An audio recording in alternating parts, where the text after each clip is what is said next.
Bonjour à tous, soyez les bienvenus à l'église Elim.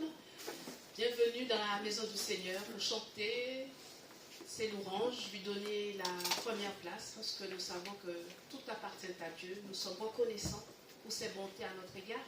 Donc c'est avec une joie nous voulons le bénir, le célébrer en ce dimanche matin. On va lui remettre ces moments entre ses mains. Je vais demander à notre frère Dieudonné de prier afin que l'Esprit de Dieu dirige et conduise notre temps de culte à notre Dieu. Amen. Éternel, notre Dieu, nous te disons merci encore ce matin. Voilà que tu nous as réunis ici, parce que tu as dit que là où tu es, ta présence est là. Nous sommes venus des 4 bons cardinaux de ce pays. Nous nous sommes rassemblés ici parce que nous voulons entendre et écouter ta parole.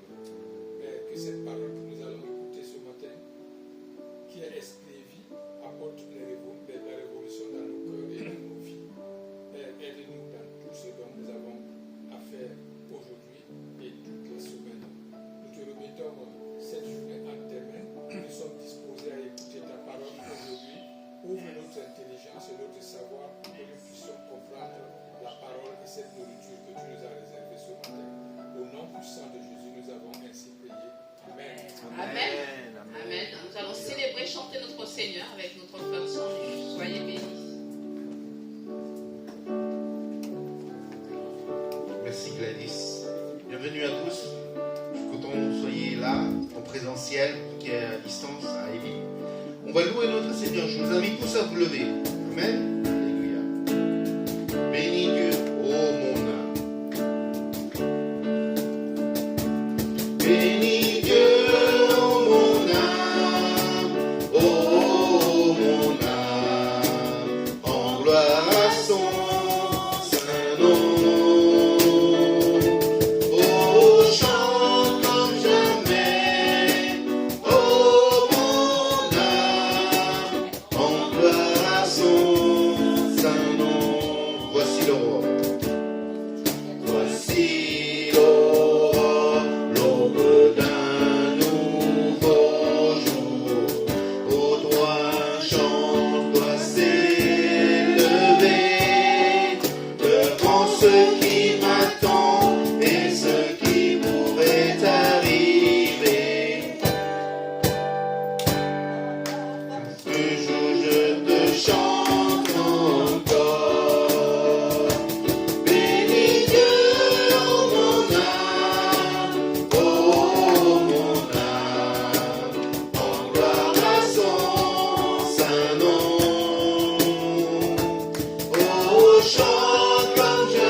Je ne cesserai de chanter des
Mon âme te bénit, Seigneur, parce que tu le vaux, Seigneur, parce que tu as tout fait pour moi, Seigneur. Tu t'es sacrifié pour moi, Seigneur. Merci encore pour cet sacrifice. Et nous voulons te proclamer notre amour pour toi, Seigneur, parce que tu es notre Sauveur, notre Dieu, et que tu es si précieux à nos yeux, Seigneur, et que nous sommes heureux parce que tu nous as donné ta vie, Seigneur, et nous sommes sous ta protection, Seigneur, dans tes bras d'amour, Seigneur. Merci, Seigneur. Je veux chanter un chant.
nous avons la sécurité en toi, Seigneur. Et nous ne voulons pas nous éloigner de toi, Seigneur. Nous voulons que tu sois à côté de nous, que tu nous protèges, Seigneur, pour tout ce qui est autour, Seigneur. Merci encore, Seigneur, pour ton amour. Et tu es notre Père céleste qui nous protège, qui nous console quand nous sommes tristes, qui nous aide quand nous avons besoin, Seigneur, et qui nous aide aussi quand nous sommes dans les tribulations, quand dans les épreuves. Tu es là, Seigneur, pour nous secourir, pour nous relever, Seigneur. Tu es notre Père céleste. Abba, Père. Merci, Jésus.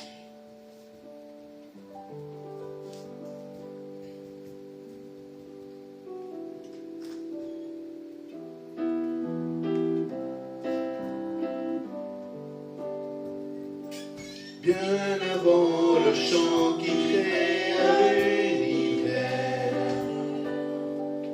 bien avant l'esprit qui planait sur la terre, bien avant que tu me formes de la poussière,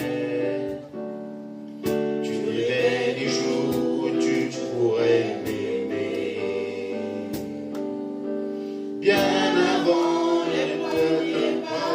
de mon cœur, bien avant que je m'éveille à ta douceur, bien avant mes doutes, mes joies et mes douleurs, tu rêvais du jour où je pourrais t'aimer. Tu rêvais du jour où je pourrais t'aimer. Abba, Père, je suis à toi. Abba, Père, je suis à toi. Abba, Père, je suis à toi. Abba, Père, je suis à toi.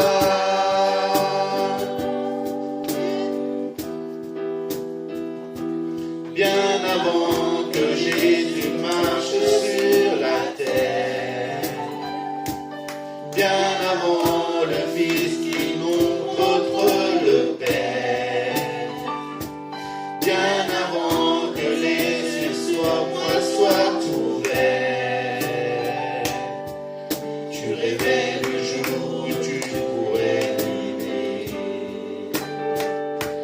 Bien avant que mon péché brise ton cœur, bien avant que coule le sang et la sueur, bien avant les clous, le froid et la douleur, tu rêvais du jour où je pourrais t'aimer. Tu rêvais du jour où je pourrais t'aimer. Abba, Père, je suis à toi. Abba, Père, je suis à toi. Abba, Père, je suis à toi. Abba, Père, je suis à toi. Abba, Père, je suis émerveillé, saisi par l'immensité de ton amour pour moi. Abba, Père, si grande est ta tendresse, ton cœur est grand ouvert et je viens plonger dans tes bras. Abba,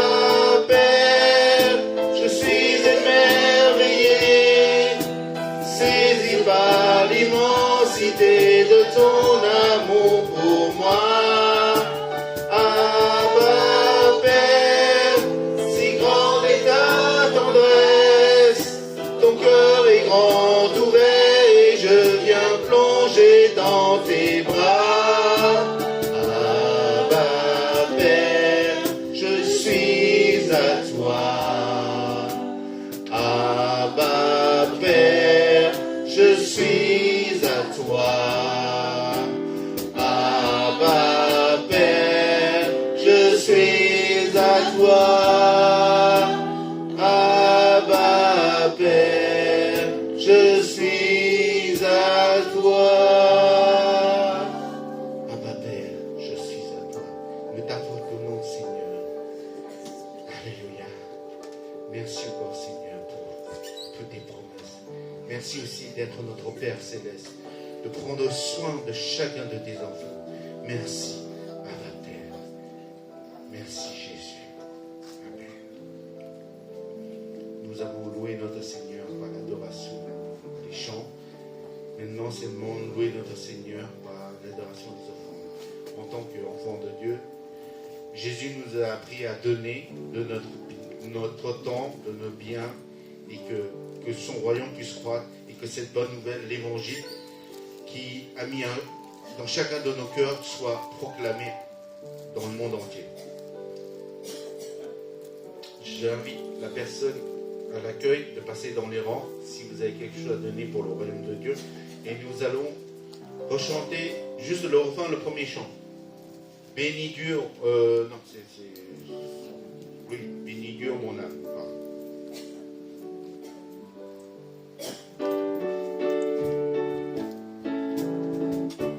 Bénis Dieu, oh mon âme, oh mon âme, en gloire à son saint nom.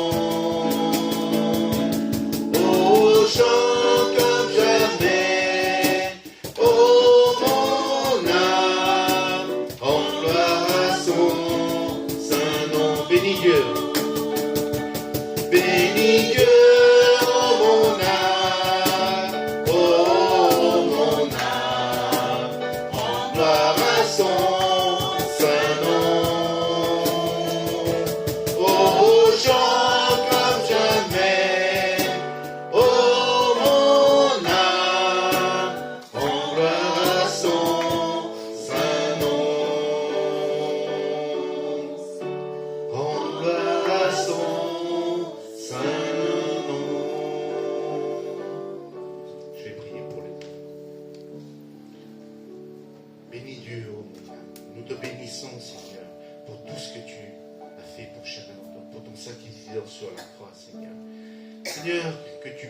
Ceux qui ont pu donner, à donner par la suite, Seigneur. Tu nous as montré la voie, le chemin, Seigneur. Aide-nous à suivre ton exemple, Seigneur. Merci encore, Seigneur, pour les mains qui ont pu donner. Et aussi, protège ceux qui n'ont pas pu donner, à donner par la suite. Et vraiment, Seigneur, nous donnons, tu veux qu'on donne avec un cœur de reconnaissant et sans contrainte, Seigneur. Et vraiment, Seigneur, que nous donnons avec joie, Seigneur. Merci encore pour cette joie d'être dans ta présence, Seigneur. Et nous encore de bénir ton saint nom, Seigneur. Et nous encore élever ton saint nom aussi, Seigneur. Sois élevé, sois glorifié. Au nom du Seigneur Jésus-Christ. Amen.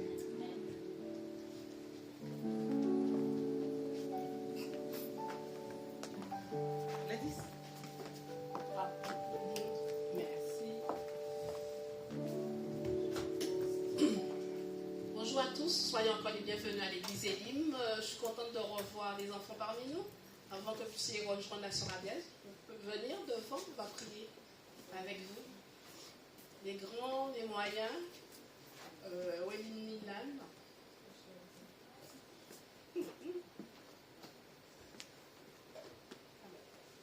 Je demande à notre sœur Maggie si tu peux prier pour les enfants, s'il te plaît. Ouais. Une prière de bénédiction, que Dieu les garde.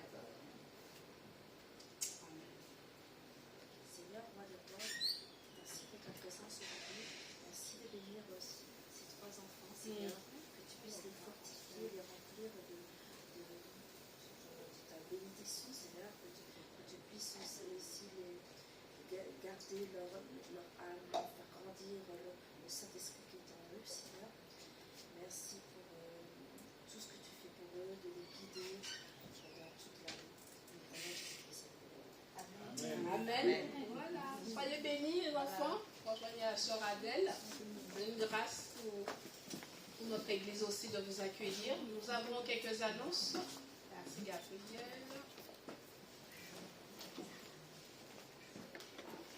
Alors, Alors, déjà ce dimanche, il n'y aura pas de parcours de disciples, ce sera reporté à la fin du mois, on vous donnera la date précise. 25. 25 mai, d'accord. Alors, dimanche prochain, c'est l'Assemblée Générale de l'Église.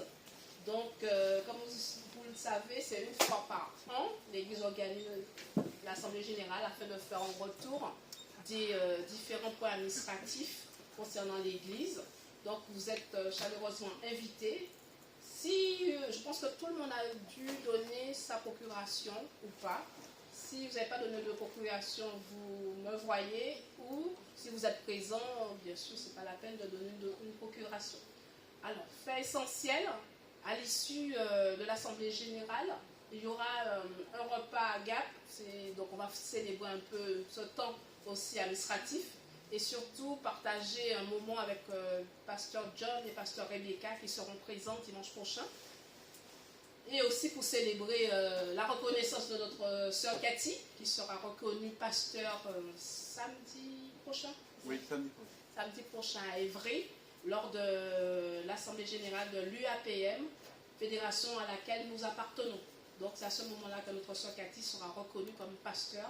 Donc on a beaucoup d'éléments à fêter dimanche prochain. Donc nous venons dans la joie et la bonne humeur pour célébrer. Et donc, à noter, le repas sera offert par l'Église en titre de remerciement pour vos dons, vos dîmes que vous apportez à l'Église. Nous allons prendre en charge le repas. Ce que nous vous souhaitons que vous puissiez apporter des fruits ou quelque chose de sucré. Sinon, le reste, l'Église offre aux membres. Voilà. Donc la convention, elle a lieu du 14 au 16 mai à Évry. Et samedi prochain à 10h, notre sœur Cathy sera reconnue officiellement comme pasteur de l'église Elim Paris. Voilà. Il y a aussi une autre annonce pour la retraite. Voilà.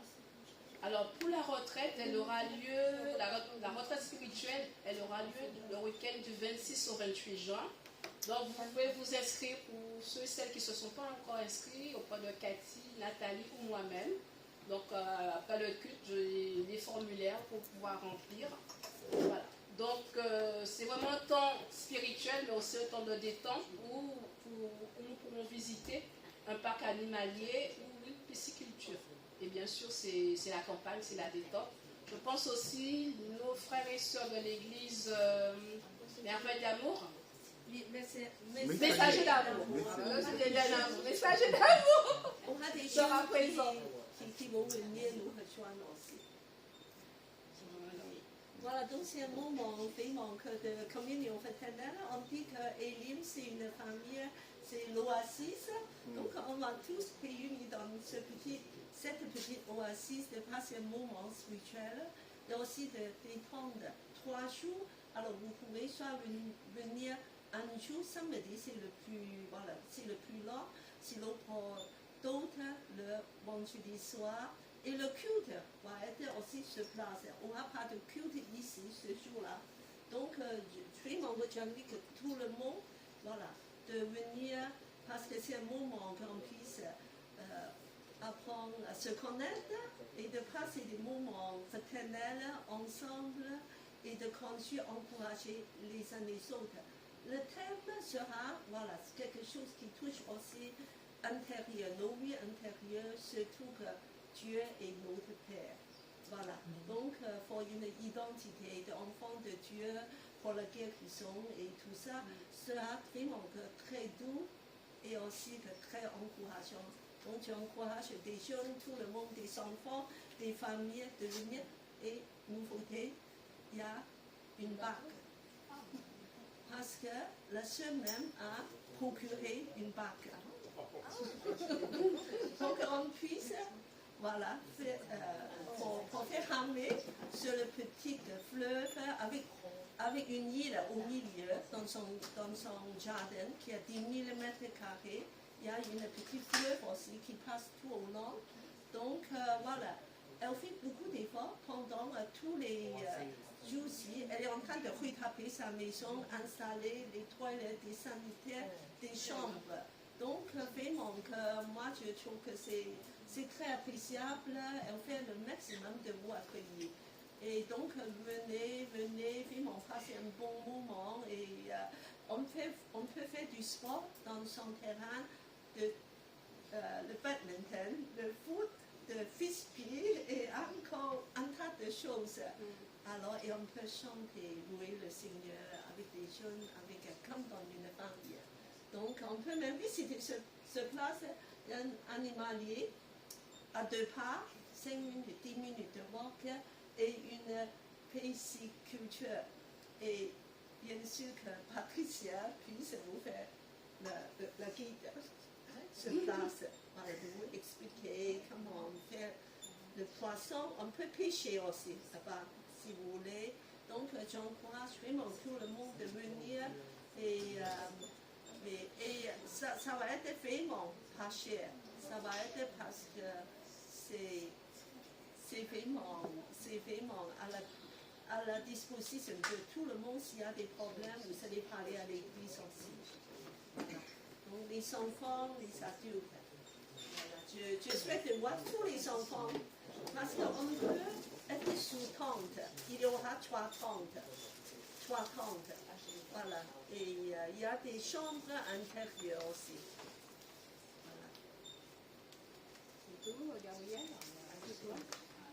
En attendant notre intervenant, le frère Steve Jaffa, qui ne va pas tarder à arriver. Oh, il va voilà. bientôt. Donc on va louer, continuer à louer, chanter le Seigneur. Voilà. Sinon, on va chanter le premier chant. Bénis Dieu, mon âme. Le frère chante. Parce que tu n'as pas de message, Il arrive. Il arrive. Donc, c'est en attendant. Moi, je sais pas si c'est Et justement, ça vient encore de venir. Alors, On va chanter avec tout le monde, il n'y a pas de souci. pour les chants, nous, on a Essayer de retrouver les anciens chants du dimanche dernier. Prends celui-là. Merci Seigneur. Et toi, devant chanter. Ah bon. Bénis Dieu, mon âme, Seigneur. Merci.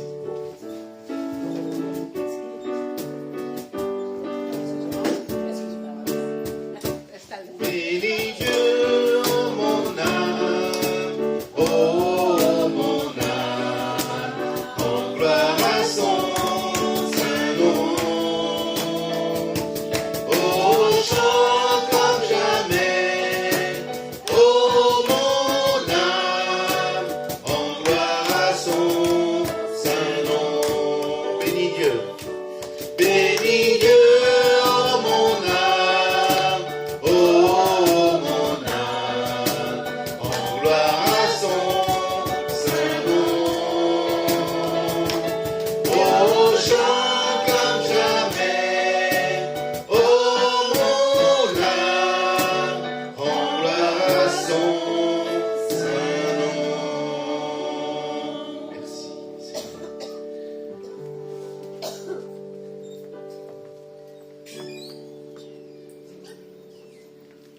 Donc, j'invite notre frère, le pasteur, je ne sais plus, pasteur, voilà, pasteur Steve Jaffa, à venir. Donc, voilà, on l'applaudit. Oui, et sa femme. Bonjour tout le monde. Donc aujourd'hui, je ne suis pas venu seul, je suis venu avec mon épouse. Donc, la meilleure version de moi-même. Et je suis désolé, en fait, je pense que je me suis trompé sur l'heure. Dans ma tête, c'était 11h. Mais heureusement qu'on arrive à temps parce qu'on était juste en train de prier en face. On était garés. Et on était en face. Donc on attendait de finir et de venir. Heureusement, je t'ai appelé alors. En fait, j'étais dans la voiture, on était déjà garés en train d'attendre. Donc je suis bien content. Bon, heureusement que j'ai aussi une femme qui m'a dit, tu vérifies l'heure, hein. On va à l'avance, on va être sûr qu'on va les honorer. Donc ça fait plaisir de venir vous voir, vraiment. On a nos rendez-vous annuels maintenant. C'est assez cool. Et je vois qu'à la projection, il y a quelqu'un de nouveau que je ne connais pas. C'est Gabriel. Enchanté, Gabriel. Donc, qui d'autre est-ce que je ne connais pas? Oui, je pense aussi. Chan. Viens de Macao. De Macao. Et Jajaola. Condomis. Ah, oui, ok. Donc, le cantonais, j'ai juste appris quelques plantes cantonais. J'essaie toujours d'apprendre un peu de langues étrangères parce que je me dis, ça ouvre tout de suite la voie pour connaître les gens facilement. Ouais, ça, c'est vrai. Donc, je vais vous inviter à juste fermer les yeux, on va prier un instant. Et Seigneur, je te remercie pour cette église. Je te remercie, Seigneur, parce que je crois, je suis convaincu qu'ils sont une lumière que tu as placée dans cette ville de Paris. Et mon espérance, c'est que ce matin, tu viennes remuer les eaux en eux. Tu viennes, Seigneur, réveiller la place, la lumière que tu as déposée en eux, afin que cette lumière aille en croissant. Je prie pour bénir leur intelligence, Seigneur, et je prie que aujourd'hui, ils entrent dans une autre dimension dans le nom de Jésus. Amen. Amen. Donc merci encore Cathy pour l'invitation. Et on se voit bientôt. En plus, on a 3 jours à l'UEPM ensemble. Donc on va passer du temps. Si tu viens avec Saint-Loup, vous venez ensemble? Moi, je viens que le samedi, parce que les autres jours, voilà. Je travaille. Oui, exactement. La réalité de rattrape. Ok. Bon. Aujourd'hui, j'aimerais vous parler. Je vais essayer de... C'est très long mon message, mais je vais essayer d'aller vraiment à l'essentiel, parce que j'ai envie avec ma femme après de prendre le temps de prier pour vous. Mais j'ai envie de vous parler un peu de la place de l'homme dans la création, la place de l'humain dans la création. Ma conviction, c'est que si vous comprenez quelle est votre place et quel est votre rôle, ça change votre vie. Je vous prends un exemple. Il y a une dame que j'apprécie beaucoup dans notre église qui... elle servait fidèlement dans l'église, mais vraiment, elle était à fond, elle se donnait vraiment à fond. Mais c'est comme si les choses ne se passaient pas vraiment bien, ni avec les autres, ni avec les pasteurs. Enfin, on se disait, on voit son cœur, mais il y a quelque chose qui coince. Et un jour, on a fait un voyage missionnaire avec elle, et on arrive, on se retrouve dans une situation très difficile, et on ne sait pas quoi faire. Et elle a pris les choses en main. Et en fait, on s'est tous retirés, on l'a regardé faire. Et on s'est rendu compte des dons et des talents qui étaient en elle. Et on s'est dit, mais en fait, depuis le début, ce qui coinçait, ce n'était pas elle, c'est juste qu'elle n'était pas à la bonne place. Et on s'est dit, mais si on prend les personnes et on met en elles la bonne semence et on les met au bon endroit, quelque chose se produit.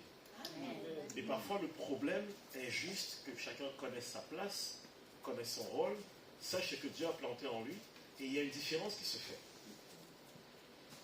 Lorsque Dieu a créé toutes choses, la Bible dit que Dieu a ordonné les choses.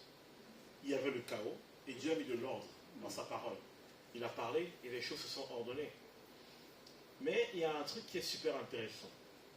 Quand vous lisez la Bible, si vous lisez dans Genèse, vous voyez régulièrement quand vous voyez écrit Dieu dans Genèse, c'est le mot Elohim. D'accord?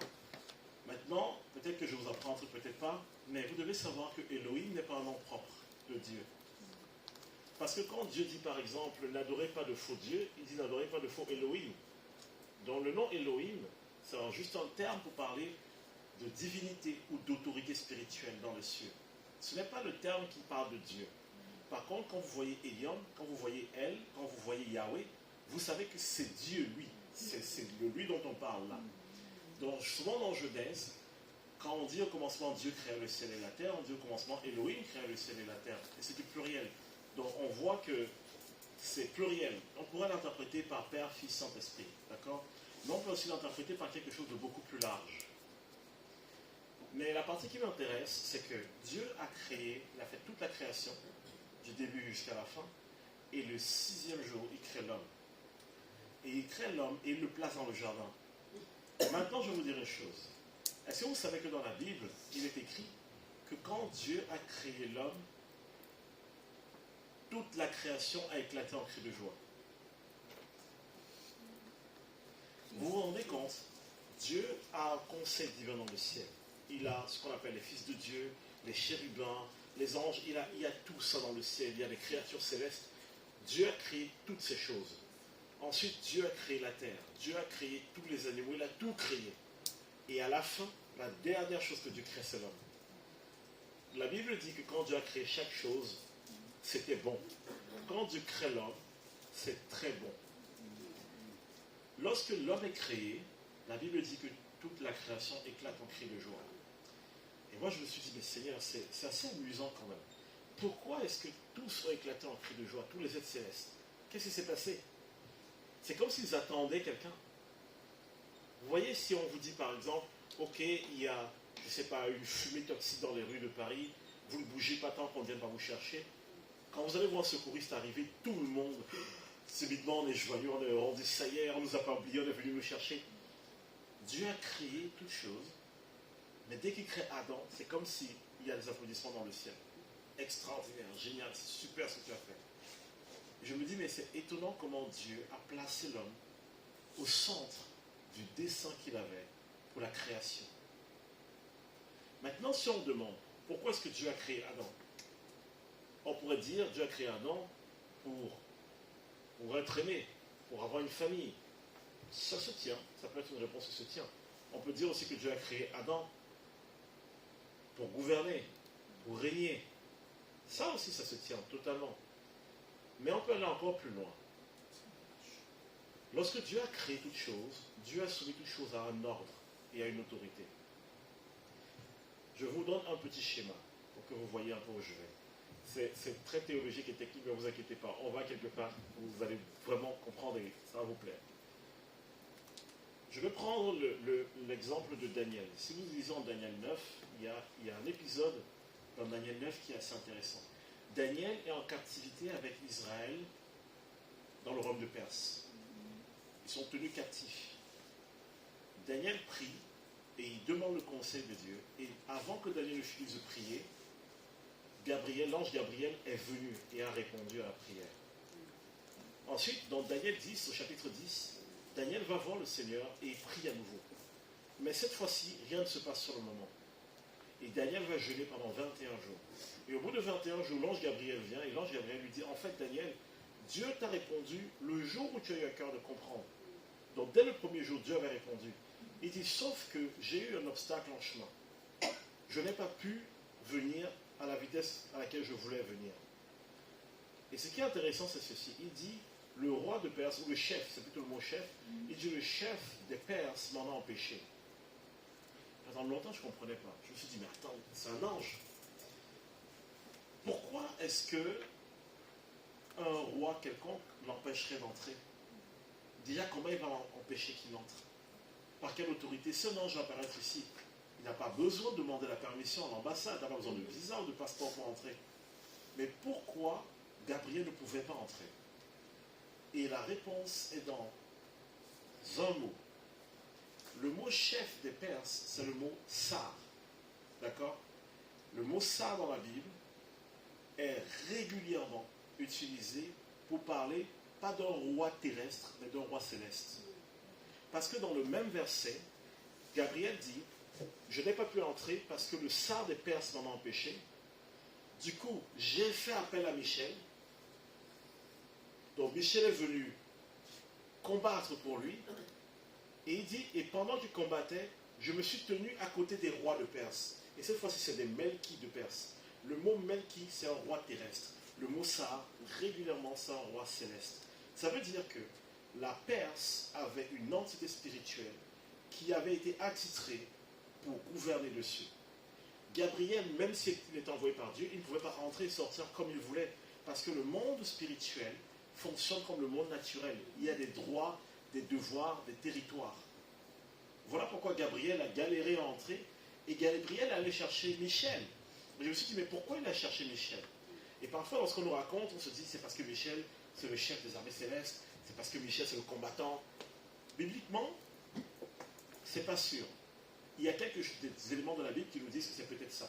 Mais on ne peut pas le dire avec 100% d'assurance. Mais il y a un titre que Michel avait. Lorsque Gabriel dit à Daniel, j'ai demandé à Michel, il dit, l'un des principaux chefs, c'est le même mot, Sar. Il dit, Michel était l'un des principaux Sar. Donc, qu'est-ce qui se passe ici? Vous avez l'entité spirituelle qui avait l'autorité sur la Perse, qui a dit à Gabriel, tu n'entres plus. J'ai le droit, je suis ici, c'est mon territoire. La première fois tu es entré par effraction, maintenant tu n'as plus le droit d'entrer. Je refuse. Il allait chercher Michel, et vous savez quel était le rôle de Michel? Michel était l'ange qui était attribué au peuple juif. Voilà pourquoi Michel a pu venir plaider en disant, les gens que tu retiens chez toi sont des ressortissants de chez moi. Donc maintenant on est dans une discussion diplomatique. C'est comme si par exemple dans un pays, il y a des gens qui sont maltraités qui viennent d'un autre pays. Le roi de cet autre pays, ou le président, va se lever pour dire, arrête de maltraiter les gens qui sont chez toi mais qui viennent de chez moi. Et maintenant ça devient une discussion diplomatique. Et parfois ça peut être très tendu. On le voit par exemple en échange de prisonniers. Le monde spirituel marche de la même manière. Donc c'est pas pour rien qu'il allait chercher Michel. Il y avait un but à ça.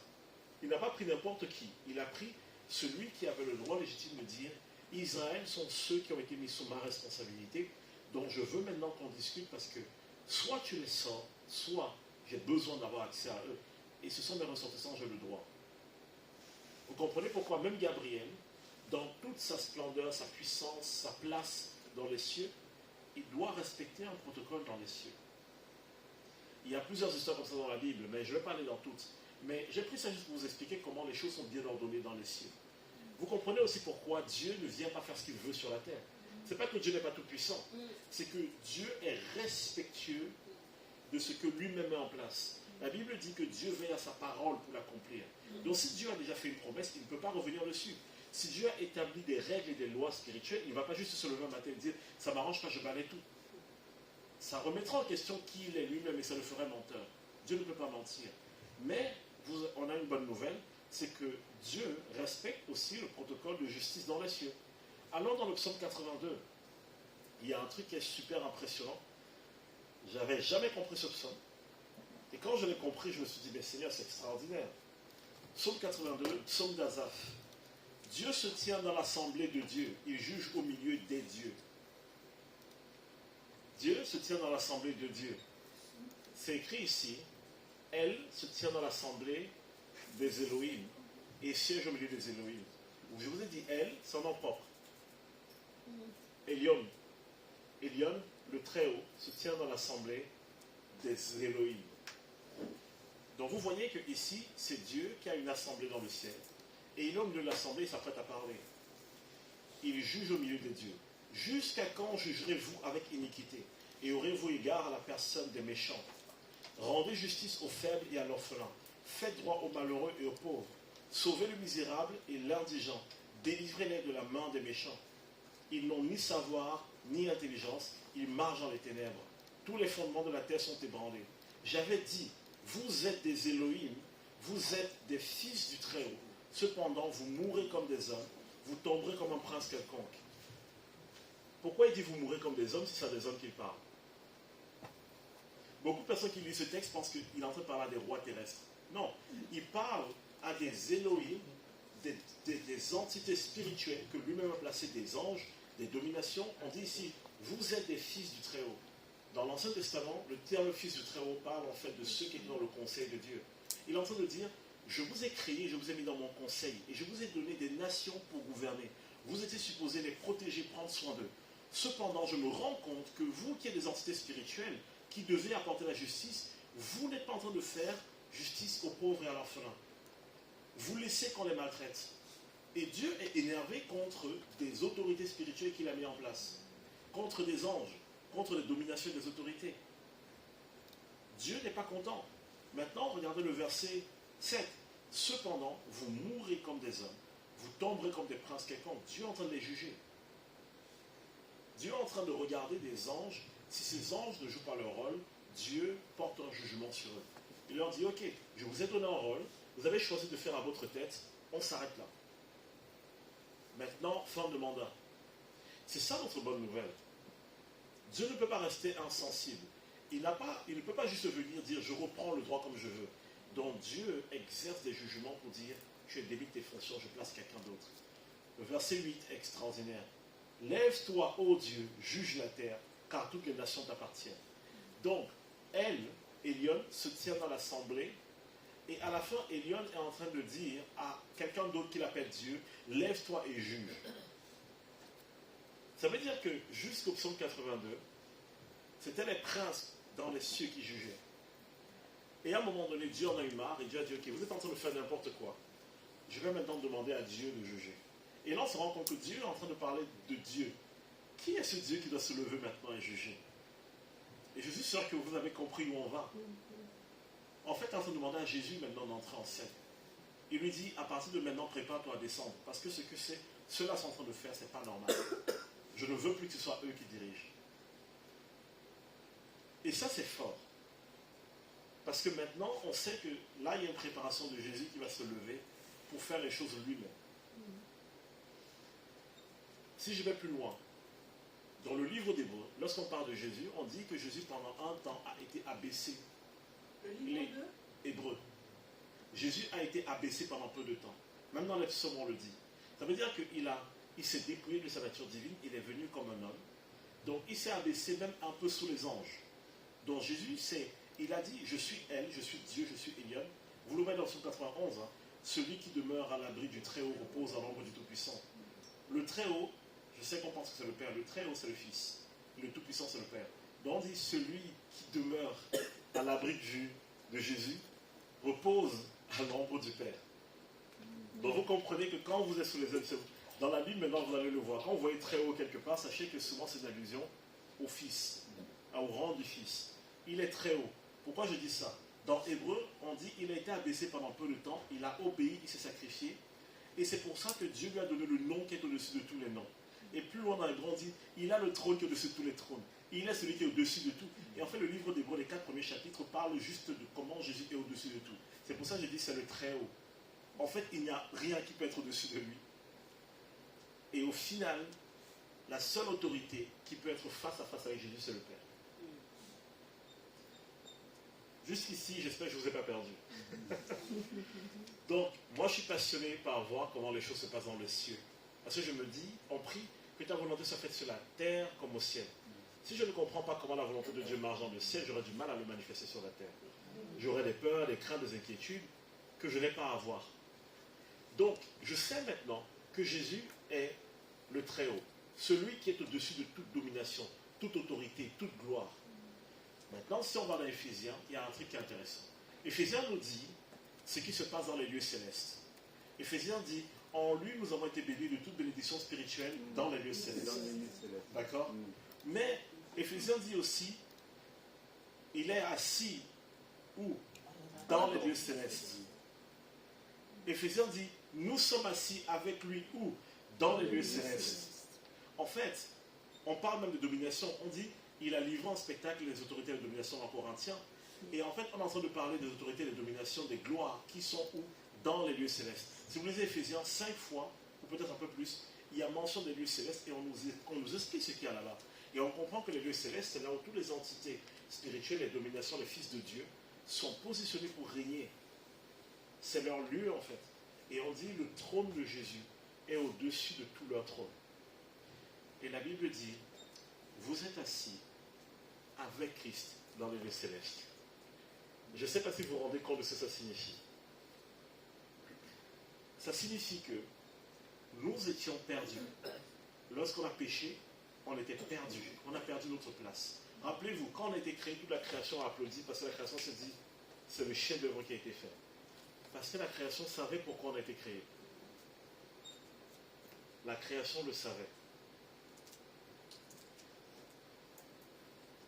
Lorsque le diable vient tenter Adam et Ève, pourquoi est-ce que le diable en a contre eux? Pourquoi est-ce qu'il est fâché contre eux? Il était là quand on a été créé. Il était là, il a vu la création. Il savait ce qui se passait. Si vous lisez Ésaïe, là je passe un peu vite, mais je pourrais vous envoyer les références. Tout ça, j'ai écrit un texte avec toutes les références pour méditer si vous voulez. Et je peux envoyer à Cathy pour la transmettre à l'église. Mais je cite de tête. Dans Ésaïe, il y a ce texte où on est en train de parler du roi de Tyr. Et on sait que le roi de Tyr, c'est un poème qui parle, je pense, de Satan. Et on lui dit, tu as été trouvé en Éden, tu étais rempli de joyaux, tu étais l'astre brillant. En fait, on voit ici qu'on parle de quelqu'un que Dieu avait mis quand même dans une position intéressante. Mais il y a une chose qui est assez déstabilisante. On dit, tu as vu de la folie, même chez les fils de Dieu. Ça veut dire que Satan, lorsqu'il était créé, il n'était pas l'ange le plus élevé. Nous, on dit que c'était l'ange le plus élevé. Peut-être que c'était l'ange le plus élevé, mais ce n'était pas l'être spirituel le plus élevé dans le ciel. Parce qu'il y a Dieu, il y a le conseil de Dieu. Dans l'Apocalypse, on décrit même ce qu'il y a dans le conseil, on parle des 24 sages, on parle de... Il y a un conseil avec qui Dieu gouverne. Et ensuite, vous avez les archanges, vous avez les messagers, vous avez les gloires, vous avez les chérubins. Donc vous voyez qu'il y a des gens qui trônent avec Dieu, devant Dieu, et c'est comme un conseil municipal où, vous voyez, il y a un responsable qui parle avec eux et qui est en train de leur dire, moi je m'apprête à faire telle chose dans telle ville. Qu'est-ce que vous voyez? Et les anges discutent, ils se mettent d'accord avec Dieu, les fils de Dieu se mettent d'accord avec Dieu. Et c'est même pour ça que quand Dieu descend pour détruire Sodome et Gomorrhe, Dieu dit, les cris m'ont été ramenés dans le ciel. J'ai envie de dire, qui allait lui parler? Il y a beaucoup de choses. Quand vous allez lire vos Bibles maintenant, vous allez voir qu'il y a un grand discours dans la Bible qui est invisible, mais qui est un discours de Dieu avec tous ceux qu'on appelle les fils de Dieu, donc ceux qui gouvernent avec Dieu dans les cieux, qui sont en fait en train de regarder l'état de la terre et donner leur retour. Mais revenons à ce qui nous intéresse.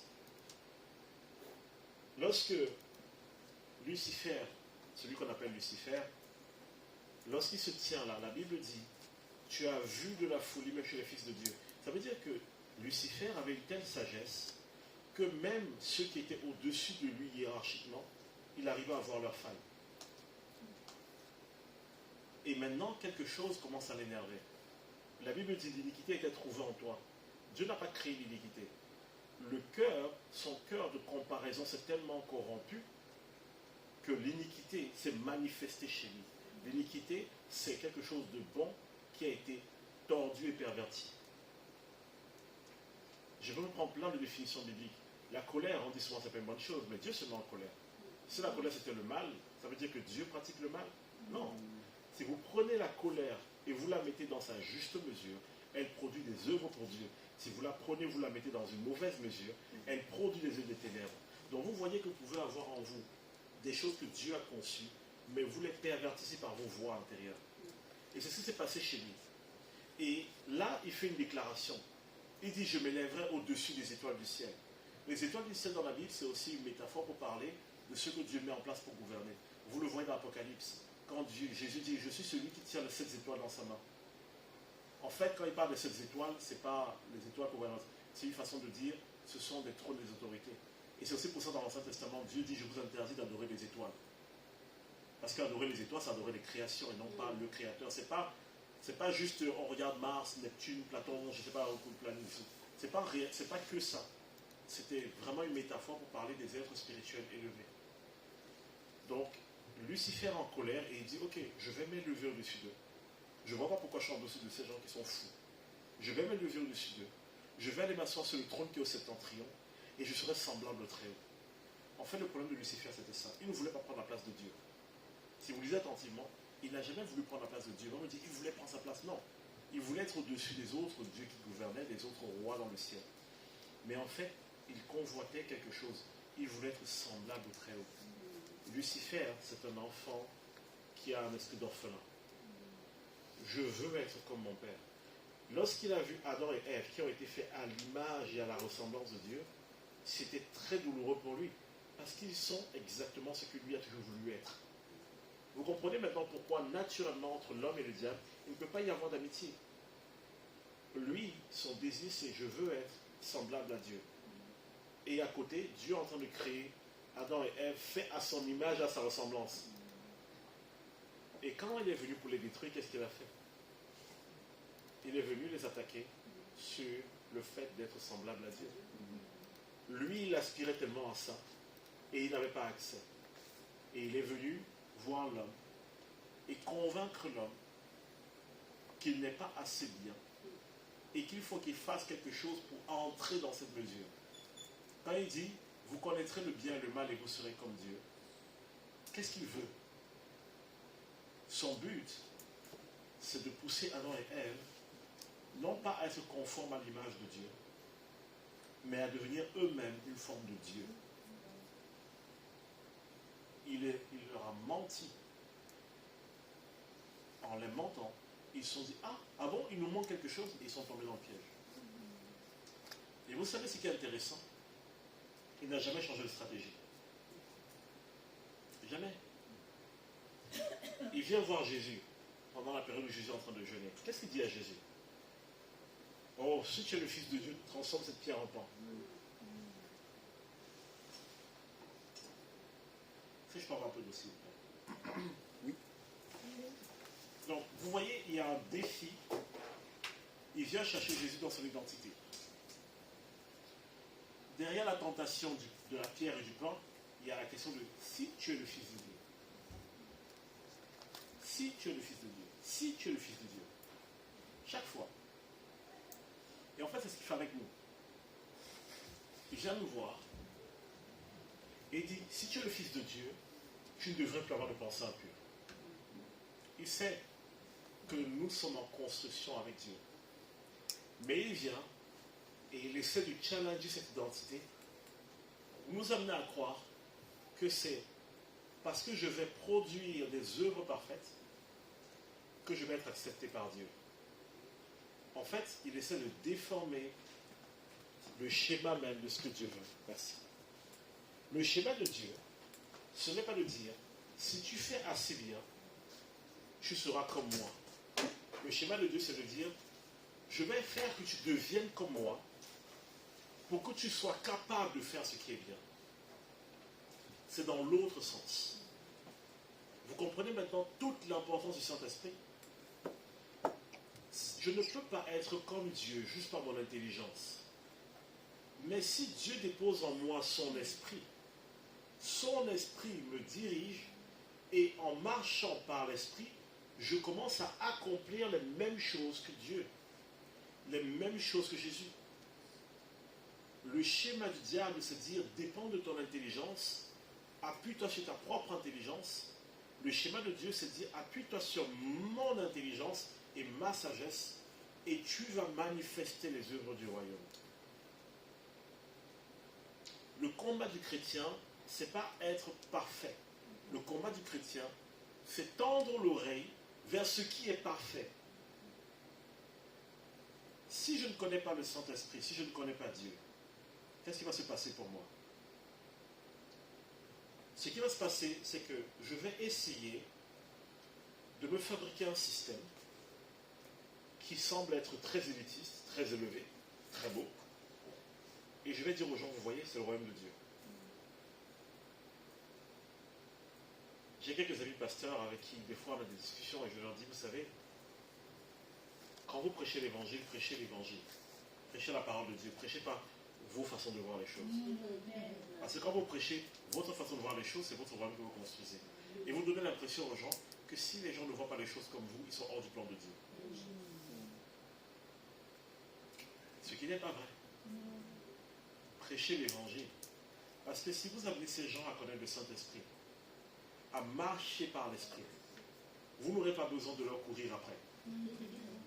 La Bible dit, si vous connaissez Dieu et que vous le connaissez avec abondance, on parle de connaître avec abondance, c'est quoi? Ce sont les choses que Pierre cite, la vertu, la foi, la connaissance, la tempérance. Il dit, si ces choses sont en vous avec abondance, ces choses ne vous laisseront pas passifs pour le royaume de Dieu. Il n'est pas en train de dire, vous ne serez pas passifs. Il dit, si vous vous remplissez de ces choses-là ne peuvent pas vous laisser passifs. Elles vont travailler en vous, elles vont vous pousser. Quelque chose en vous va bouger. Mais les choses que Pierre cite, ce sont les caractéristiques de qui? Du Saint-Esprit. C'est les fruits de l'Esprit qu'il cite. Il les cite avec des noms différents. Quand il parle de la tempérance, c'est quoi? C'est les fruits de l'Esprit qu'on cite dans Galates. Quand il parle de la foi, c'est quoi? C'est le don de l'Esprit. En fait, Pierre est en train de dire, si toutes les caractéristiques de l'Esprit habitent en vous, et vous vous assurez de vivre par l'Esprit, vous ne pourrez jamais rester oisif en ce qui concerne la connaissance de Dieu. Ce n'est pas possible. Et donc, qu'est-ce que nous pouvons faire en tant que chrétiens? Seigneur, je t'aime, je veux avancer avec toi, je veux bien faire les choses, et donc j'essaie de forcer de produire ces choses, plutôt que de me dire, en fait, Seigneur, comment toi tu vois les choses? Comment est-ce que toi tu veux redresser qui je suis pour que moi je marche dans la vérité?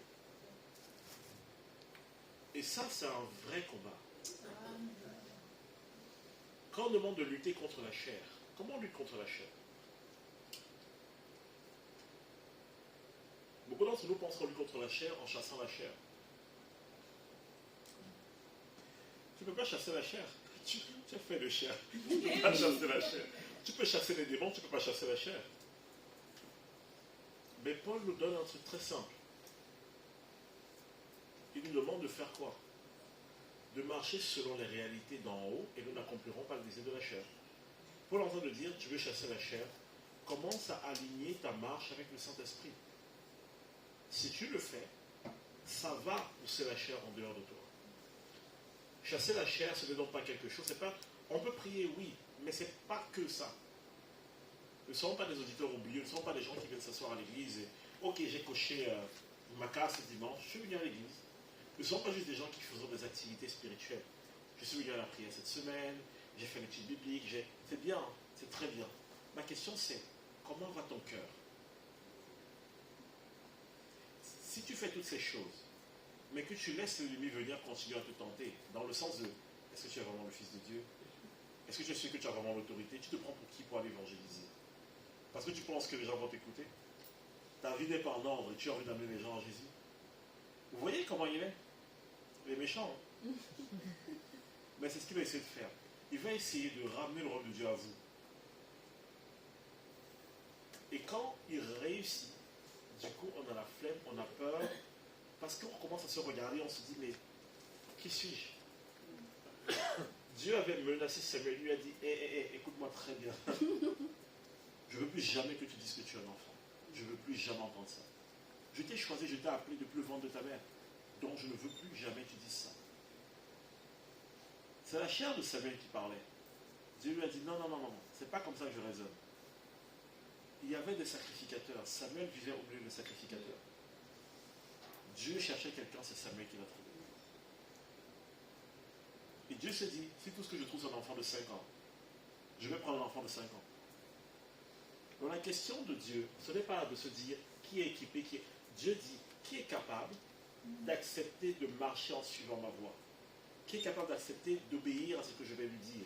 Qui est capable d'accepter de croire que ce que je lui dis est beaucoup plus réel et vrai que ce que lui ressent ou ce que le monde essaie de lui faire croire? Il y a un autre aspect, et je vais vers la fin de mon message, il y a un autre aspect qui est super important dans la marche du chrétien. Je vous ai dit que lorsque l'homme a été créé, la création a éclaté en cris de joie, n'est-ce pas? Ils étaient juste magnifiques, extraordinaires. Pourquoi ils éclatent en cris de joie? Parce que Adam et Ève sont ceux qui ont été créés pour gouverner sur la terre. Il manquait une place dans le conseil de Dieu. Les rois dans les cieux avaient leur compartiment, leur truc. Et Dieu s'est dit, maintenant je veux quelqu'un qui va gouverner sur la terre. Et pour commencer à gouverner sur la terre, on commence par mon jardin. Il les a pris, les a mis dans le jardin, il leur a dit, faites les choses. La Bible dit que Dieu faisait venir les animaux pour voir comment ils allaient les nommer. Vous vous rendez compte? C'est que Dieu est en train de dire, j'ai envie de voir la sagesse qui est en eux. Amenez les animaux, je veux voir comment ils vont les appeler. C'est Dieu s'assoit, il observe. Dieu dit, j'ai envie de voir comment ils vont faire. Mais je ne sais pas si vous vous rendez compte de la profondeur de l'amour d'un père. Dieu n'avait pas besoin d'eux. Mais Dieu dit non, j'ai envie de voir comment ils vont s'en sortir, laissez-les faire. Dieu prend le risque de leur faire confiance. Dieu sait qu'ils sont fragiles. C'est ça la beauté de l'amour de Dieu pour nous. Dieu vous a placé ici à Elim. Et Dieu nous regarde et Dieu dit, je vais voir comment ils vont faire. Et les anges disent, Seigneur, tu es sûr? Tu es sûr? Parce que moi, on les a vus, hein? On les connaît, hein, Seigneur. On sait ce qu'il y a dans leur vie. Tu es sûr? Dieu dit oui. J'ai envie de voir comment ils vont faire.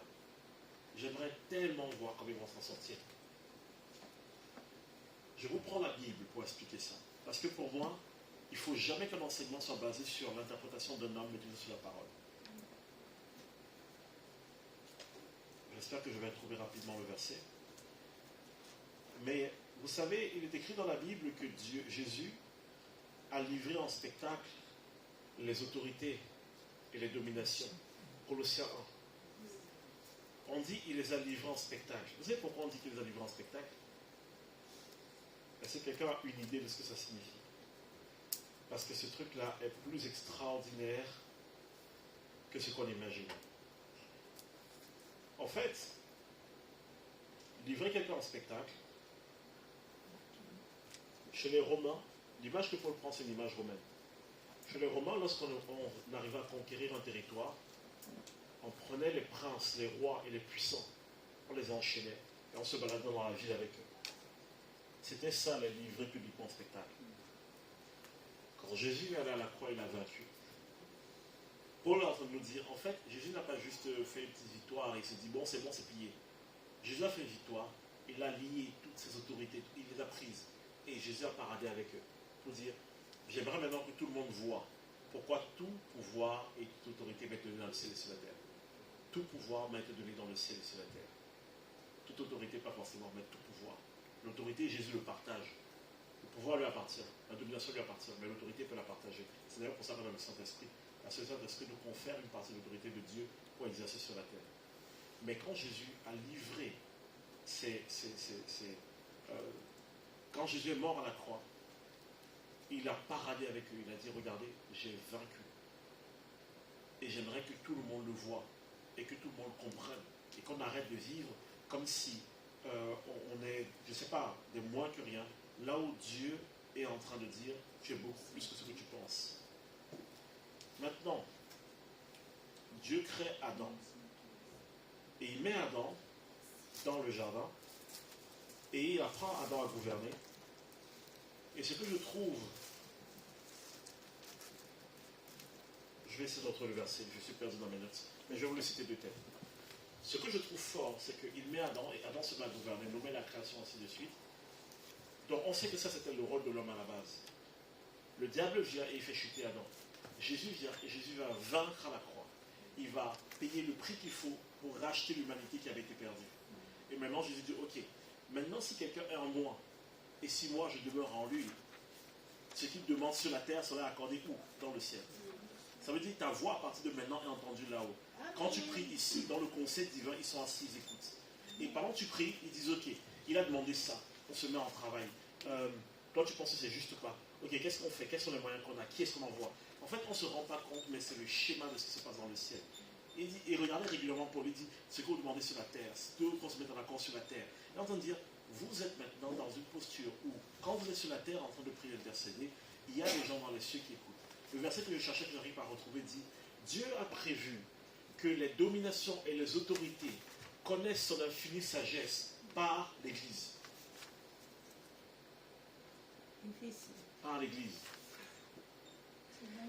Dieu a prévu que les dominations et les autorités dans les lieux célestes, le jour où il veut savoir à quoi ressemble la sagesse de Dieu, il regarde l'Église. Vous comprenez maintenant le rôle central que l'homme a. C'est-à-dire que Dieu s'est dit, moi je vais vous enseigner la sagesse. Mais si vous voulez comprendre comment ça marche, regardez mes enfants. Et là, quand je dis ça, j'insiste parce que je sais que c'est un truc qui est contre-intuitif. On se dit, non mais, Steve, c'est beau tes histoires, hein, c'est joli à entendre. Non, c'est pas joli, c'est la vérité de la parole.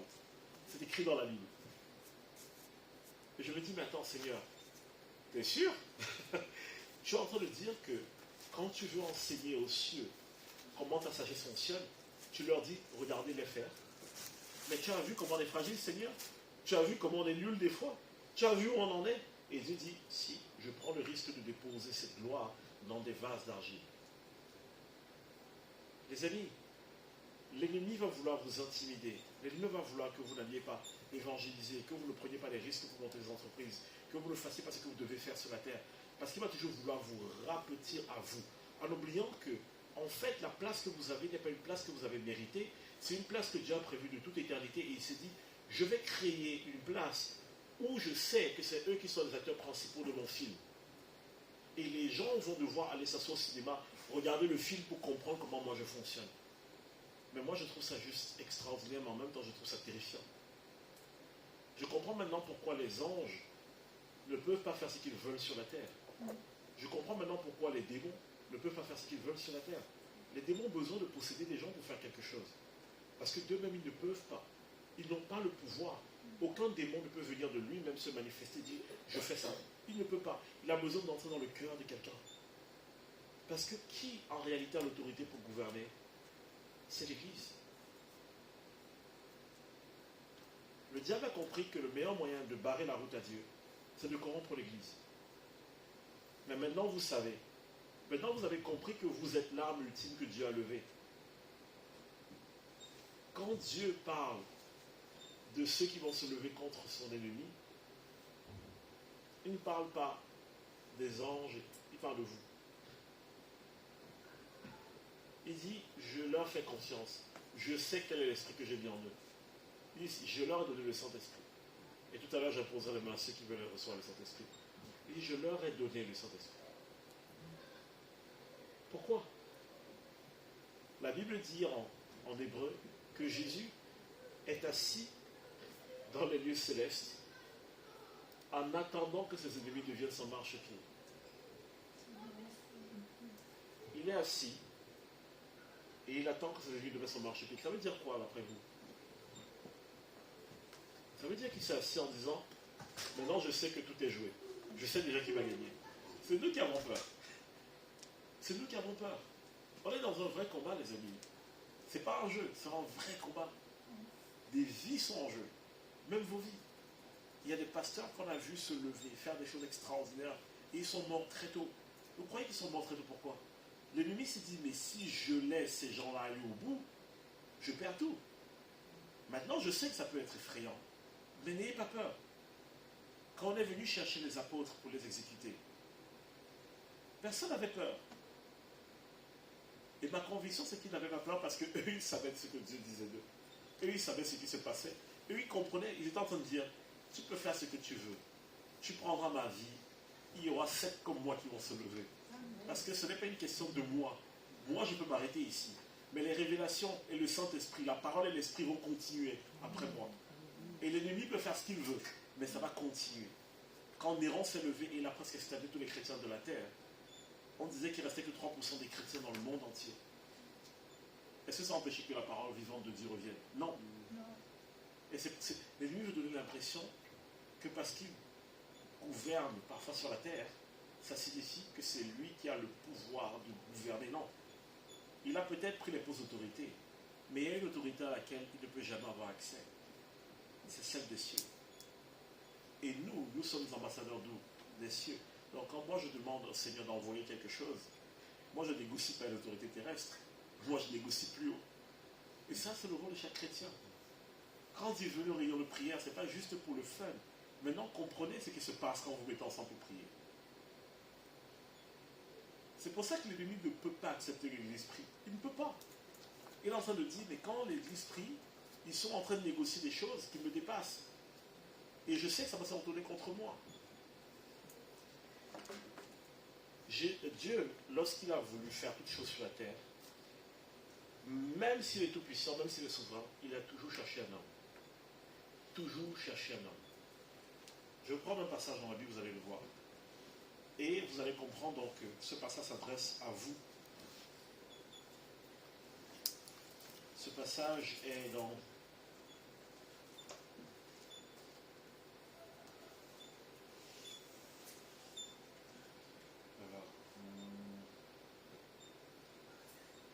Est-ce que j'ai sauté?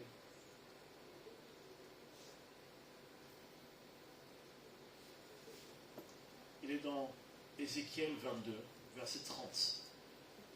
Je cherche parmi eux un homme qui élève un mur, qui se tienne à la brèche devant moi, en faveur du pays, afin que je ne les détruise pas, mais je ne trouve point. Dieu est en train de dire, je m'apprête à exercer un jugement. Mais il manque quelqu'un dans mon conseil pour discuter avec moi. Regardez, lorsque Dieu a voulu détruire Sodome et Gomorrhe, on lui avait fait le rapport de ce qui se passe à Sodome et Gomorrhe. Il est venu, il a cherché un homme. Pour lui d'aller à Sodome et Gomorrhe, il est d'abord allé chez Abraham. Il a discuté. C'est Abraham qui a scellé le sort de Sodome et Gomorrhe. C'est pas Dieu, c'est Abraham. C'est Abraham qui s'est mis à négocier avec Dieu. Il lui a dit, bon, je sais que tu es tout puissant, pas de souci.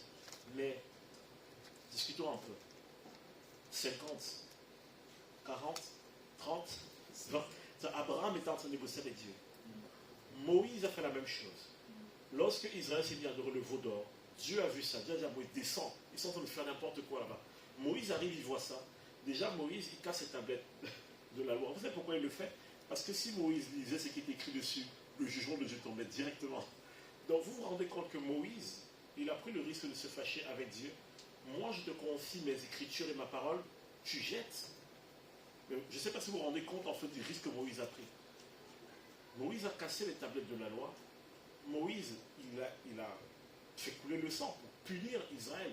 Parce que Moïse savait que si ce n'est pas lui qui punissait Israël et que c'est Dieu qui intervenait, ce ne sera pas la même histoire. Il n'y aura plus personne debout. Et Moïse va retenir, Dieu va dire, laisse-moi passer. Et ça, c'est un passage qui fait toujours rire. Laisse-moi passer. J'ai envie de dire, mais pourquoi tu demandes qu'il te laisse passer? Tu es Dieu, quoi. Est-ce que tu as besoin de... Est-ce qu'il t'empêche de... Je ne sais pas, je suis passé large pour empêcher. S'il veut passer, il peut passer. Et ce passage, pendant des années, m'a travaillé. Pourquoi Dieu lui demande de le laisser passer? En fait, ce que Dieu est en train de lui dire, c'est ton cœur m'empêche de les frapper. Et c'est où Moïse commence à négocier le sort d'Israël avec Dieu. Il dit, non, ne fais pas ça. Si tu fais ça, les gens vont dire que tu vas sortir d'Égypte pour les tuer. Et Dieu dit, ok, bon, je me repens, je ne vais pas le faire. Mais du coup, il faut que je fasse quelque chose.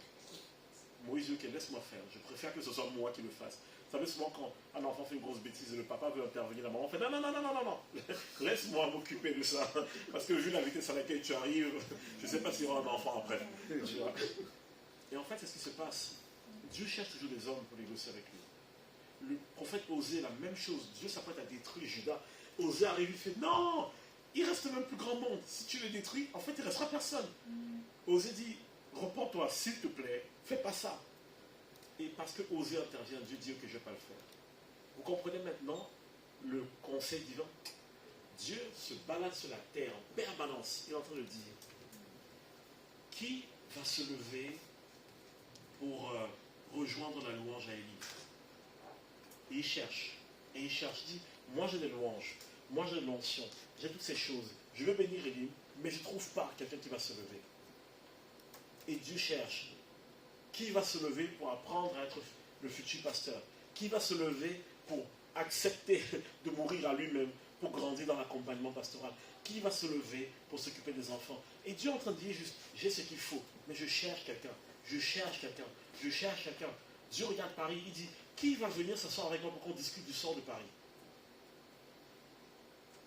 Souvent, les gens comprennent mal la toute-puissance de Dieu.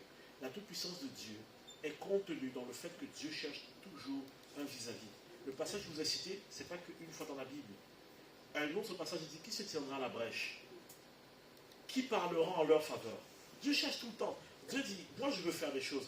Je veux juste que, quel est l'être humain sur la terre qui va dire, Seigneur, envoie-moi. J'accepte. Seigneur, ok, tu sais quoi? Je ne suis pas parfait, hein, mais j'accepte de passer par le feu pour être celui qui sera ton vis-à-vis, pour porter cette mission sur la terre. Dieu cherche des hommes et il ne trouve pas. Il cherche des femmes et il ne trouve pas. Il y a des gens qui font des prières, oui, je veux, je suis prêt. Mais ce n'est pas ça que Dieu cherche. Dieu dit, qui est la personne qui dit, je porte ça comme si c'était mon propre bébé? C'est ça que Dieu cherche. Tout ce que je vous ai dit, si je vous dis, je vais prier pour que vous receviez l'autorité, je suis sûr que tout le monde voudra. Que vous receviez l'onction, tout le monde voudra. Moi, je veux prier pour quelqu'un qui dit, Seigneur, je ne sais pas encore où on va, mais si tu as besoin de faire quelque chose, me voici. Dis-moi juste, quand tu me regardes, dis-moi juste où est-ce que tu penses que ma place est. Montre-moi comment est-ce que je me dépouille de moi-même pour marcher par l'esprit. Dans les églises, je sais que Éline, ce n'est pas le cas, mais dans beaucoup d'églises, 20% des gens servent, 80% sont des spectateurs. C'est dur, mais c'est comme ça.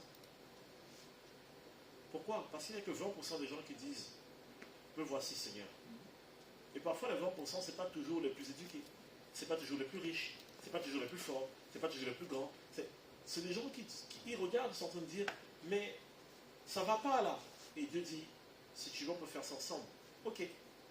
À ce moment, vous devenez quoi? Au moment où vous dites, ok, à Dieu, vous entrez dans le conseil divin. C'est pourquoi nous ne pouvons pas toucher un homme ou un dans l'Ancien Testament. Quand Dieu verse son onction sur quelqu'un, ce n'est pas une question de perfection ou d'imperfection. Quand Dieu verse son onction sur toi, Dieu décide désormais que tu es son vis-à-vis. Dieu dit, ok, toi tu t'es levé, très bien, c'est avec toi que je vais parler. Vous avez beaucoup d'hommes de Dieu qui ont fait de grandes choses, de femmes de Dieu qui ont fait de grandes choses, qui ont ce témoignage. Catherine Kuhlman. Catherine Kuhlman, elle dit que quand Dieu l'a appelée au ministère, elle a paniqué parce que à l'époque, les femmes ne faisaient pas le ministère. Et donc elle s'est dit, ok, je vais le faire, Seigneur, je vais le faire. Elle a commencé à servir Dieu. La grâce de Dieu est venue. La gloire de Dieu s'est manifestée. Elle a commencé à avoir des endroits remplis, des gens qui venaient recevoir leur guérison. C'était extraordinaire. Et après que tout ça ait bien démarré, un jour Dieu lui a parlé, Dieu lui a dit, au fait, il faut que je te dise, tu étais la troisième à qui j'ai demandé. Les deux premiers n'ont pas voulu. Dieu un jour m'a dit, écris un livre. Il y a presque 12 ans, il m'a dit, écris un livre, je te dis ce qu'il y a dedans. Quand j'ai commencé à écrire ce que Dieu me donnait, j'ai eu peur. J'ai dit non, moi je prêche ça en France, on me met dehors. J'ai eu peur. J'ai dit, mais on va me chasser de la France. On va me chasser des églises. Parce que beaucoup de pasteurs aujourd'hui, j'en entends ça. Dieu m'a dit, ce n'est pas les pasteurs qui m'intéressent, c'est mon peuple. Donne-leur les clés pour qu'ils grandissent, qu'ils arrêtent d'être dépendants, d'être des victimes des églises. Je veux que mon église se réveille. Écris ce que je te dis. J'ai lutté avec Dieu pendant longtemps et à un moment donné, Dieu a arrêté d'insister. L'année dernière, quelqu'un m'écrit et me dit, écoute, j'ai écrit un livre, c'est un pasteur qui est connu. Il me dit, j'ai écrit un livre et j'ai envie que tu le relises pour moi, tu me donnes ton avis. Je dis, ok. Il m'a envoyé ça dans l'esprit. C'était mon livre. J'étais en pleurs dans ma chambre, je dis au Seigneur, Seigneur, il y a plus de 10 ans, tu m'as dit d'écrire ça. J'ai eu peur. Quelqu'un a accepté. J'ai pleuré pour deux raisons. Première, à cause de la dureté de mon cœur. Et la deuxième, parce que je me suis dit, attends, tu as mis plus de 10 ans pour trouver quelqu'un. Et ça, c'est dur. Moi, je me dis, mais il est patient. Heureusement pour nous, hein. Heureusement. Il a mis plus de 10 ans. Ce sont des révélations que j'ai eues il y a des années. Ce livre a été un témoignage. J'ai dit au Seigneur, tu sais quoi? À partir de maintenant, si tu me demandes de faire un truc, j'accepte de mettre ma réputation en jeu. J'accepte. Je sais que ça va me coûter. Vous savez comment Dieu m'a parlé après? Il m'a dit, quitte ton CDI, mets-toi en freelance. Je dis, ouais, mais Seigneur, la sécurité, il m'a dit, quitte ton CDI, mets-toi en freelance. J'ai dit, ok. J'ai ouvert ma boîte, je suis consultant en freelance. Vous savez quelle est la délicatesse du freelance? C'est que si un jour mon patron n'est pas content pour toute raison, il est capable de dire, j'arrête mon contrat de sous-traitance avec toi.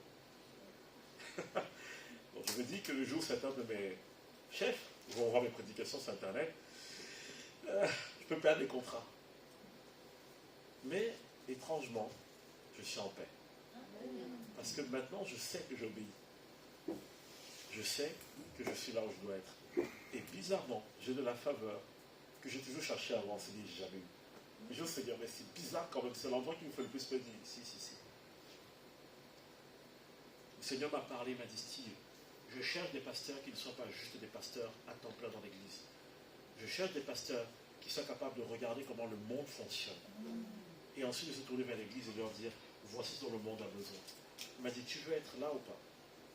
C'est pourquoi les gens me disent, pourquoi tu ne quittes pas tout le monde séculier et tu ne te mets pas en 100% dans l'église? Je leur dis, je suis à 100% dans les deux. Le Seigneur m'a dit, ne touche aucun salaire de l'église.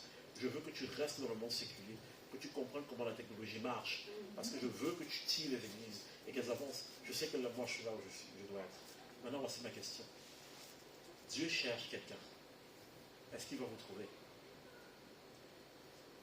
Dieu cherche un pasteur qui aime la technologie. Il m'a trouvé. Maintenant, vous, où est-ce que Dieu vous cherche? Et si vous dites, je ne connais pas mon appel, moi j'ai envie de vous dire ceci. Faites au moins ça. Dites au Seigneur, je ne sais pas forcément ce que tu as pour moi. Je ne sais pas forcément quels sont les besoins dans ce monde. Oublions mon appel. Montre-moi ce dont tu as besoin et je vais ton vis-à-vis. Vous n'êtes pas obligé de faire tout ce que vous pensez dans votre appel. Ça viendra à l'appel, ne vous inquiétez pas. Mais si vous ne savez pas où est l'appel de Dieu pour votre vie, commencez par dire au Seigneur, tout ce que ma main trouvera à faire, je vais le faire. Vous savez, je suis pasteur, mais j'ai nettoyé, j'ai rangé les chaises, j'ai fait la louange, j'ai fait les évangélisations, j'ai fait la solo, j'ai fait la vidéo, j'ai fait la projection dans l'église, j'ai fait tous les départements possibles et imaginables depuis que je suis avec le Seigneur. Tout. Si tu me dis, ouvre l'église, forme dans tous les, je peux former dans tous les départements. Parce qu'au début, je ne savais pas où Dieu m'attendait. Donc je dis au Seigneur, moi je suis là. Ce que je me trouve à faire, je fais. Et étrangement, j'allais, je faisais, et je rencontrais toujours quelqu'un qui m'amenait à l'étape suivante. Quelqu'un qui me dit, Steve, le Seigneur m'a parlé, je vois tes choses sur ta vie, suis-moi. Et un jour, Carlos Payan est venu me voir, il m'a dit, quand je vais prêcher quelque part, si je t'appelle, tu viens. Je dis, ok. Et voilà comment j'ai commencé à évangéliser dans toute la France. Là où les gens lui envoient des lettres, est-ce que je peux venir avec vous? Moi, j'étais cloîtré quelque part dans ma chambre. Carlos Payan m'appelle, je suis dans ma chambre. Je me suis dit, mais qui lui a parlé de moi? Il me connaît d'où? Je ne suis même pas sur les réseaux sociaux. Les amis, Dieu cherche un vis-à-vis. Dieu cherche quelqu'un qui va dire, Seigneur, ok, ma vie n'est pas simple, tout ça, mais me voici. Me voici. Me voici, Seigneur. Aujourd'hui, la création tout entière attend avec un ardent désir la révélation des fils et des filles de Dieu. Dieu a prévu que les dominations et les autorités connaissent son infinie sagesse par l'Église. En fait, arrêtez de vous sous-estimer. Arrêtez de vous rabaisser. Arrêtez de dire, mais tu connais mon passé, il y a des sorciers dans ma famille. Hein. Ah, tu sais, on m'a rejeté. Hein. Ah, tu sais, mes enfants ne me parlent plus. Ah, tu sais, arrêtez de dire tout ça. Quand Dieu est en train de créer son plan, Dieu vous a regardé, Dieu a dit, moi je les veux dans mon équipe, mais est-ce qu'eux ils veulent? Est-ce que je vais les trouver? Est-ce qu'ils sont prêts à passer par le feu? Est-ce qu'ils sont prêts à vivre des choses qui vont peut-être les déstabiliser, mais qui vont faire qu'à la fin de leur vie, ils vont être comme l'apôtre Paul. Quand on est venu les chercher pour les exécuter, il n'était pas du tout paniqué. Paul était détendu, lisez, il était détendu. Pierre était détendu. Paul a dit, ok, ben, en tout cas, j'ai combattu le bon combat, j'ai gardé la foi, la couronne de vie m'est réservée. Quel est le niveau d'assurance qu'il faut pour dire, je sais que quand je mange, j'ai une couronne qui m'attend. Ce n'est pas de l'arrogance. Ces hommes ont marché avec Dieu. Ces femmes ont marché avec Dieu. Dieu leur a montré les choses. Quand la Bible dit qu'Abraham a salué la promesse de loin, souvent quand on parle de la promesse qu'il a saluée, on pense que c'est juste les bénédictions que Dieu a données et promis à Abraham. C'est juste les créations de ces enfants qui seront aussi nombreux que les étoiles du ciel. Mais en fait, vous vous souvenez que dans la Bible, on dit que ceux qui marchent par la foi sont fils et filles d'Abraham. Donc quand on dit que Dieu a salué la promesse de loin, ce n'est pas Israël que Dieu saluait, c'était vous. C'est pas Israël qu'Abraham saluait, c'était vous. Abraham a vu tous les fils et les filles d'Abraham. Et la Bible dit que les fils et les filles d'Abraham, c'est ceux qui marchent par la foi. Ça veut dire qu'avant qu'Abraham ne parle, Dieu lui a dit, Abraham, je vais te montrer désormais tout ce qu'on va appeler fils et filles d'Abraham. Abraham a levé les yeux, Abraham a vu la multitude. Abraham a vu Cathy. Abraham a salué la promesse, il a dit, d'accord, Seigneur, je pars tranquille, maintenant je sais ce qui va se passer. Je n'ai pas le temps, sinon je vous prendrai tous les hommes qui ont marché avec Dieu. À un moment donné, Dieu leur a fait voir la promesse. Tous. Quand Dieu leur a fait voir la promesse, tous sont partis dans le repos. Ils ont dit, c'est bon.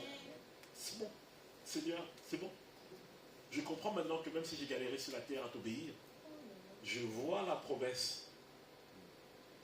Jésus avait en vue la joie qui lui était réservée. Jésus, avant de mourir, dans sa souffrance, Dieu lui a montré ce qui arrivait.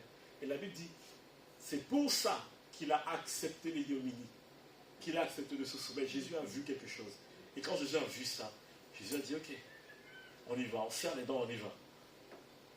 Mais Dieu cherche quelqu'un. Dieu cherche quelqu'un. Il dit, je sais que ça va pas être facile, mais je te promets que quand je vais te montrer ce qu'il y a de l'autre côté, tu vas dire, je préfère de loin cette vie et avoir ça que le confort et perdre tout ça. Ou alors de me dire, j'arrive au ciel, Dieu m'a dit, bienvenue, mais en fait, ta part du gâteau, c'est à lui, parce que lui, il a dit oui, t'as pas dit oui. Sans culpabilité, les amis. D'accord?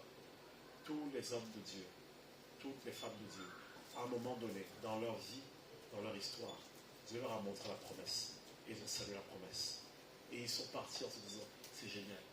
Quand on vient chercher Pierre, on met Pierre, et on lui dit, on va l'exécuter. Pierre n'est pas en train de pleurer. Pourquoi moi? Pierre est en train de dire, je peux vous demander une faveur, s'il vous plaît. Est-ce qu'on peut me crucifier la tête en bas? Tu es en train de dire, mais on te dit que tu vas mourir. Ton problème, c'est pas de mourir. Ton problème, c'est tu veux mourir avec style. Je me suis toujours demandé, Seigneur, comment des hommes, comment des femmes comme ça savaient qu'ils seraient livrés à la mort, savaient que la vie allait être compliquée, savaient que leur oui allait leur coûter tellement. Comment ces gens-là, avec ce qu'ils ont vu comme prix à payer, pouvaient être capables quand même de dire, moi j'y vais. Et on vient les chercher pour les tuer et ils sont détendus. Il y a que quand le Seigneur te prend et ouvre tes yeux, ces gens avaient compris leur place dans la création. Ces gens avaient compris que le Saint-Esprit était avec eux. Ces gens avaient compris qu'il n'y avait rien de mieux que d'être vis-à-vis de Dieu et de porter le projet de Dieu sur la terre. Et c'est ce que je souhaite à l'Église. Je vais prier et on va terminer le culte ici. Et après, n'hésitez pas à venir et à faire le rang. Je vais prier individuellement pour chacun. Je vais prier pour vous bénir. Je vais prier pour que le Saint-Esprit révèle la profondeur de tout ce que j'ai partagé ce matin avec vous. Et si vous avez besoin de guérison aussi, je vais prier pour votre guérison. D'accord? Mais sans bousculade, je commencerai par ceux qui sont devant et vous viendrez au fur et à mesure. Et normalement, j'ai un peu de temps. Je prendrai le temps de prier pour vous. D'accord? Fermez les yeux un instant. Seigneur, je te remercie parce que tu nous aimes profondément. Et le plan que tu as sur notre vie surpasse de loin tout ce que nous pouvons imaginer et espérer. Ce plan nous dépasse et il est impossible que nous puissions l'accomplir nous-mêmes. C'est pourquoi, Seigneur, nous voulons nous appuyer sur ton Saint-Esprit. Nous te demandons aujourd'hui de venir le déverser avec abondance en nous. Pour ceux qui ne sont pas baptisés du Saint-Esprit, je prie, Seigneur, que tu viennes maintenant les infuser de la présence de Dieu. Viens les remplir, Seigneur, de ton esprit. Je prie aussi que tu ouvres notre intelligence afin que nous ne regardions pas les obstacles ou les limites en nous, mais que nous regardions plutôt ton plan et que nous puissions te faire confiance. Parce que si toi tu nous as choisis, tu sais exactement ce que tu as mis devant nous. Donne-nous d'être courageux, Seigneur. Donne-nous d'être courageux de continuer à prendre cette décision jour après jour, à poursuivre cela. Donne-nous d'être ces personnes qui disent, Seigneur, me voici, envoie-moi. Donne-nous d'être ces personnes qui acceptent de passer par le feu, en sachant que parce qu'une personne a dit oui, alors une nation peut être sauvée. Donne, Seigneur, à cette église, peu importe sa taille, Seigneur, de continuer d'être la lumière qui brille dans les ténèbres. Donne à Elim, Seigneur, une onction, comme un phare qui éclaire. Donne ici, Seigneur, que les personnes se lèvent, Seigneur. Même des personnes qui sont totalement découragées, inintéressées. Donne, Seigneur, que quelque chose revienne à la vie dans leur cœur, afin que ici, il y ait des conversions, des baptêmes, des vies transformées, radicalement transformées. Que d'ici sortent des pasteurs, des prophètes, des évangélistes, Seigneur, des personnes qui portent ta parole et qui changent cette nation. Donne aussi, Seigneur, qu'il y ait ici des personnes qui voient le monde différemment. Des personnes qui ont ce don de secours, ce don de compassion, ce don de libéralité, ce don pour les affaires. Donne, Seigneur, que ce soit quelque chose qui les porte et non pas quelque chose, Seigneur, qui doivent tirer comme une charge. Nous demandons de venir bénir cette église, de bénir ta parole ici, dans le nom de Jésus. Amen. Amen. Amen. Merci les amis.